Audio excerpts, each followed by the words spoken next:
Hello and welcome to the Money Trade, which is the most important event of this year.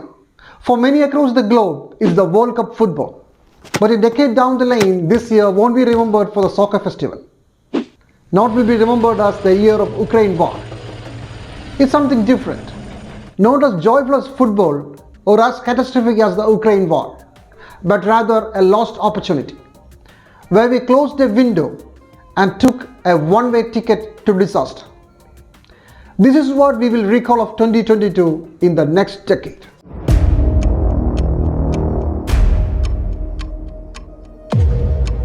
In the 2030s, some part of the world will resemble these Hollywood films. Some flooded, some barren, all tough place to live in. And the scary part is the world is well on its way there. Since the Industrial Revolution, the earth is getting warmer. It has become certain that in the next decade, it will breach the first climate deadline of 1.5 degrees Celsius warmer. Every year, world leaders meet for the United Nations Climate Change Conference, where they redeem their pledge to keep the planet safe and come up with new measures to avoid the catastrophe. This time, it was in Egypt. COP27, President Shukri, Your Majesties, Excellencies, dear friends. And it was a total disaster. How to limit carbon emissions was always the question, which means how to limit the use of coal, oil and gas. Even after the tall promises made last year at Glasgow in the United Kingdom, the temperature was still rising. Measures taken so far were not enough, or the promises made were not implemented. And still, this conference, the 27th Conference of Parties, ended watering down even the earlier commitments. Last year, the conference decided on reducing carbon emissions by 45% relative to 2010 levels by the end of this decade. This time, it was modified to reduction by 45% relative to 2019 year level. From 2010, it was changed. And between 2010 and 2019, the atmospheric carbon concentration had shot up by 25 parts per million. In Glasgow, there was a further commitment to achieve net zero around 2050. That is omitted now, and no mention of bringing down use of oil and gas.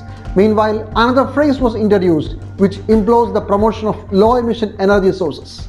This is another way of saying that natural gas should be used more.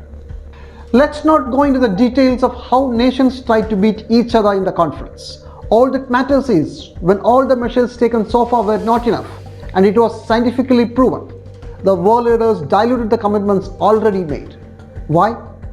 Because they couldn't decide on who will pay the bill for the climate finance. Meanwhile, disasters predicted are already happening.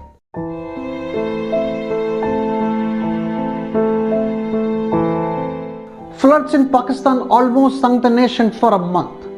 Heat waves struck from Europe to China. Hurricanes caused disaster in the US.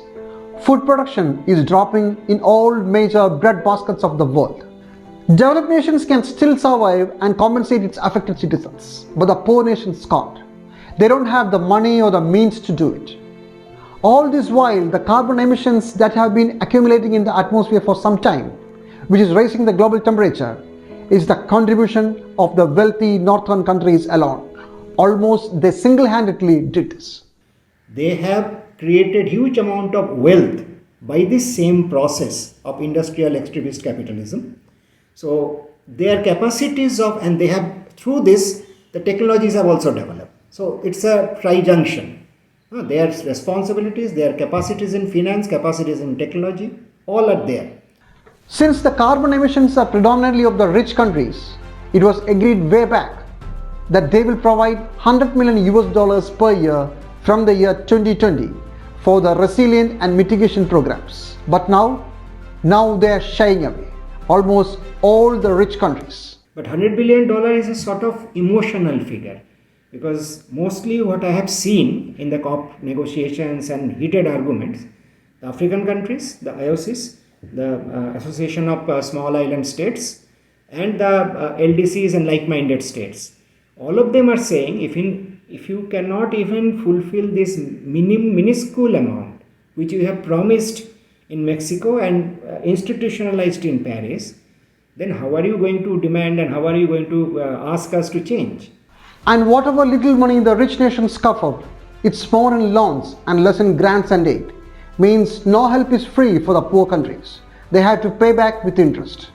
And most of that money is for commercially viable renewable energy projects rather than to build climate resilient systems. In short, climate finance has become another profit-making opportunity. Like if you give money, huge amount loan to metro rail projects or high-speed electric rail projects like happening in India. Indian metro rail is largely financed by Japan. And Japan is one country which has provided a large amount of climate finance in their own estimate, but almost 70% of it is loans. So that's their own claim, there's climate finance, but I don't think that can be really considered as a climate finance. After leaving the poor nations high and dry, the wealthy nations are now going for massive gas exploration. Even the not so rich ones in Africa and Asia are doing it. The Ukraine war has opened up new business opportunities. As the price of oil and gas rise, oil companies make more profit and also open new projects to further their gains. World's biggest oil producers have invested $58 billion in such projects in the last 1 year. And the projection is further investment of $23 billion in the coming year. What does it mean? That means the use of fossil fuels is expected to grow even further. And that also means a climate catastrophe. Everybody knows it, but to teach Russia a lesson and to make a few more dollars along with it, more use of fossil fuels gets preference than our planet Earth. After COVID and after particularly the Russian invasion and Russia-Ukraine war, most of the European countries have gone back to coal. So 2021 emission has again shot up. A few of them are trying to stick to some parts, but even Germany, which was always very liberal with climate financing, one of the countries which were liberal with the climate finance, even they have gone back largely to oil and coal. All this is happening while the rich nations refuse to help the poor ones to bring down their greenhouse gas emissions and adapt to climate change. Not even $100 billion a year, while the real cost of adapting to climate change is much more. Meanwhile, the Egypt conference decided to set up a new fund. It's called Loss and Damage Fund, which is to help the global south countries for losses from droughts, floods, rising seas and other disasters that are attributed to climate change. The details of the fund, like who should contribute and how much should be contributed, will be decided next year. But will the mighty nations pay? In fact, will they fulfill any of their financial commitments? It's doubtful. See, in Cancun, the decision 1 of CP16 was to create a green climate fund, which was created with now headquarters in Korea, in Songdo. The GCF has managed in 2022 to get pledges of $10 billion. And that is supposed to be the biggest climate finance mechanism in the world. So, as I again said, much more than $100 billion will flow, but most of it will flow to renewable energy projects, commercial renewable energy projects, some transportation projects. While all this is happening in the global north, India has just announced its biggest ever coal mine auction. It comprises 141 mines in 11 states. All the big promises Prime Minister Modi made at Glasgow last year of reducing the use of coal has just evaporated.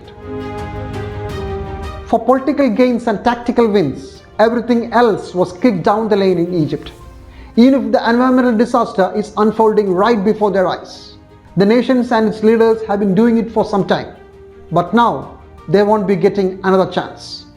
The one-way trip to disaster has already started, and COP27 of 2022, the climate conference, will be remembered as the one that accelerated its speed.